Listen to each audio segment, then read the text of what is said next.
नमस्कार शेतकरी मित्रांनो, फळबाग पीक विमा जे शेतकरी भरतात त्या शेतकऱ्यांसाठी महत्त्वाची माहिती आपण आजच्या व्हिडिओमधून बघणार आहोत। शेतकरी मित्रांनो, या अगोदर बऱ्याच शेतकऱ्यांनी फळ पिकांचा पीक विमा भरला। आता पीक विमा भरला, पण ऍक्च्युअल ज्यावेळेस सर्वे झाला, पीक विमा कंपनीच्या कर्मचाऱ्यांनी पाहणी केली किंवा कृषी विभागाच्या कर्मचाऱ्यांनी पाहणी केली, तर तिथे साक्षात त्या शेतामध्ये कोणत्याही प्रकारची फळबाग नव्हती असे निदर्शनास आलेले आहे। आणि फळ पिकांचा पीक विमा हा पुन्हा जास्तीच्या प्रमाणात मिळत असतो, त्याचा सुद्धा भरणा सुद्धा जास्त असतो।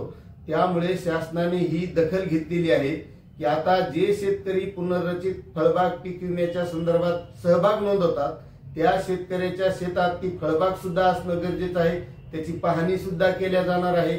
आणि त्यासाठी आता ज्या ज्या शेतकऱ्यांनी 2024-25च्या या पुनर्रचित फळबाग पीक विम्यामध्ये सहभाग नोंदवलेला आहे त्या शेतकऱ्यांना आपल्या क्रॉप सर्वे ॲपच्या माध्यमातून ई पीक पाहणी करणं हे बंधनकारक केलं आहे।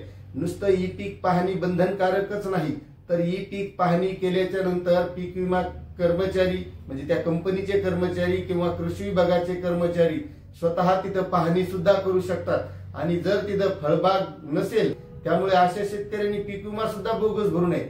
मात्र ज्या शेतकऱ्यांची फळबाग आहे त्या शेतकऱ्यांनी या पुनर्रचित फळबाग पीक विमा योजनेमध्ये सहभाग नोंदवलेला असेल त्या शेतकऱ्यांनी ई पीक पाहणी करणं गरजेचं आहे।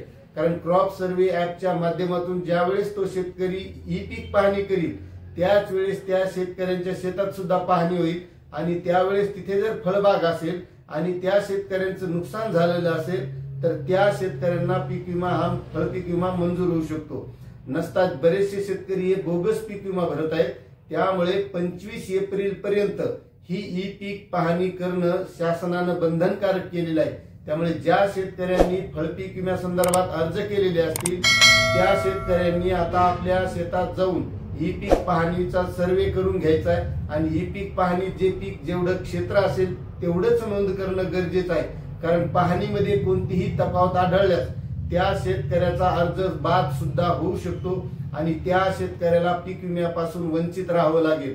त्यामुळे जेवढं पीक असेल तेवढीच माहिती नोंदवायची आणि त्या संदर्भातली जी महत्त्वाची माहिती आहे ती आपण याही पुढे देत राहू, अशी ही महत्त्वाची अपडेट होती। मित्रांनो, आपल्याला अपडेट कशी वाटली नक्कीच कमेंट करा आणि चॅनलवर नवीन असाल तर सबस्क्राईब करा, व्हिडिओला लाईक करा। धन्यवाद।